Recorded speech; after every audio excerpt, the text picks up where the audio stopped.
চায়ের দোকানদার আমাকে বের করে দিচ্ছে, তাই মিয়া আপনি বাইরে হন, আপনার গায়ে থেকে কুত্তার গন্ধ আসে, লোকজন আসে না।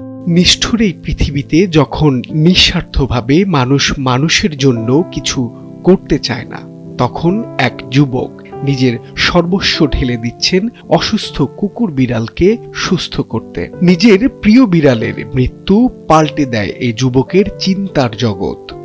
অসুস্থ প্রাণী দেখলেই প্রাণ কেঁদে ওঠে তার। রাস্তায় অসুস্থ ও অবহেলিত প্রাণীদের কাছে পিতৃতুল্য নাম নাইম ইবনে ইসলাম।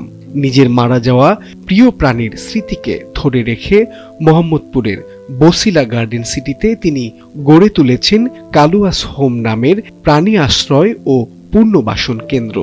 বছরের পর বছর ধরে সম্পূর্ণ নিজস্ব অর্থায়নে শত শত অসুস্থ কুকুর বিড়ালের চিকিৎসা ও লালন পালন করে যাচ্ছেন তিনি। বাংলাদেশে যেখানে এখনো অনেক মানুষ পথে মারা যায়, অনেক শিশু মারা যায় না খেয়ে বিনা চিকিৎসায়, সেখানে কিছু মানুষ কুকুর বিড়ালের জন্য করতেছে। এটা আসলে পুরো স্রোতের বাইরে, চিন্তার বাইরে, বেশিরভাগ মানুষের চিন্তার বাইরে। তো এই কাজটা আমি প্রথম থেকেই আসলে সাইকোলজিক্যালি করেছি, ফলে আমার লাইফে খুব কমই বাধা হয়েছে। যখন আপনি স্রোতের বাইরে কাজ করবেন না, তখন আপনার স্ট্র্যাটেজি হইতে হবে যে আপনি তাদের মতো স্বাভাবিক। এই জিনিসটা যদি মানুষকে না ফিল করায়, আপনি ফিল করান যে আমি আলাদা। তো আপনি যখন আমি আপনার মতোই মানুষ, এই ফিলটা দিয়ে কাজ করতে পারবেন, বাধা কম হবে, মানুষ উৎসাহিত বেশি হবে, অনেকে আপনার কাজে এঙ্গেজড হবে। হয়তো কটু কথা প্রথমে বলবে, তারপর তারাই এসে এঙ্গেজড হবে। চায়ের দোকানদার আমাকে বের করে দিচ্ছে, তাই মিয়া আপনি বাইরে হন, আপনার গায়ে থেকে কুত্তার গন্ধ আসে, লোকজন আসে না। এখন প্রত্যেকটা চায়ের দোকানে দেখবেন একটা দুইটা কুকুর বসা আছে, এগুলো আমার এখান থেকে রিলিজ করা আমার কুকুরই, তারা খাওয়াচ্ছে। কেউ কুকুরকে কিছু বললে তারা বাধা দিবে, হ্যাঁ, এবং আমি দোকানে গেলে কেউ আমার বিরুদ্ধে বললে আমাকে বের করবে না, তাদের বের করে দিবে।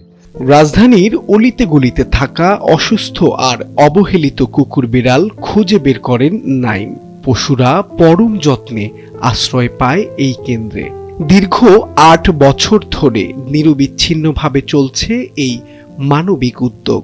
আশ্রয় কেন্দ্রের প্রতিটি প্রাণী নাইমের কাছে একান্ত আপন। এই প্রাণীগুলোর সঙ্গে একই ছাদের নিচে বসবাস করেন তিনি। বাচ্চাগুলা দিয়ে দিই, বড়গুলো আসলে রাখতে পারে না, কারণ আসলে বড় বিড়ালগুলা পালাই যেতে চায়, তারা পুরান জায়গা খুঁজে, তখন হারায় যায় বেশিরভাগ ক্ষেত্রে, অথবা এত চিৎকার করে অনেকে নিজেরাই বের করে দিয়ে বলে যে হারাই গেছে। এই কারণে এই অভিজ্ঞতা আমাদের প্রথম শেল্টারের প্রথম 2 বছরে 153টা বড় বিড়াল অ্যাডপশনে 129টাই আর কি 3 সপ্তাহের মধ্যে হারাই গেছে বা মারা গেছে। এরপর থেকে আমরা বড় বিড়ালগুলো আসলে সহজে দিই না।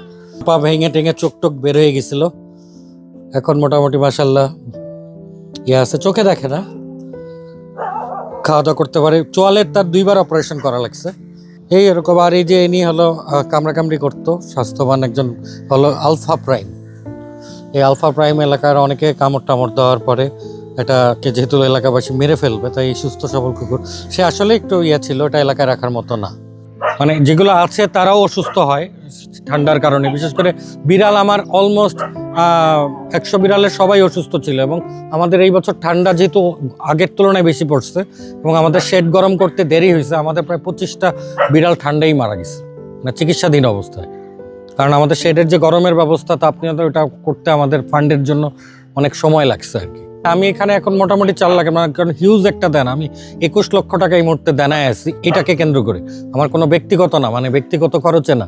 যেমন এই মাসে সার্জারি হয়েছে আমার, অলরেডি এই রানিং মাসে সার্জারি হয়েছে 7-8টা, ভেটের বিল আছে অন্তত 15-20টার, মেডিসিন কেনা হয়েছে অলরেডি ধরেন 1.5 লাখ 2 লাখ টাকা। একসময় চাকরি করতেন নাইম। নিজের পোষা বিড়াল কালুয়াসের মৃত্যু তাকে ভীষণভাবে নাড়া দেয়। চাকরি ছেড়ে পুরোপুরি মন দেন রাস্তায় পড়ে থাকা অবহেলিত পশুর সেবায়। শুরুর দিকে সীমিত পরিসরে হলেও এখন তার আশ্রয়ে প্রায় 2 শতাধিক কুকুর বিড়াল। নাইমের আশ্রয়ে বর্তমানে 70টি বিড়াল ও 135টি কুকুরের বসবাস। এর অধিকাংশই ছিল অসুস্থ। পরম যত্নে সেগুলোকে সুস্থ করে তুলেছেন তিনি। প্রাণীগুলোর পেছনে সময় দিতে গিয়ে বিয়েও করতে পারেননি। স্বার্থের পৃথিবীতে কে দেখাতে পারে এমন পশুপ্রেম? মাহবুব আলম শ্রাবণ, সময়ের আলো, ঢাকা।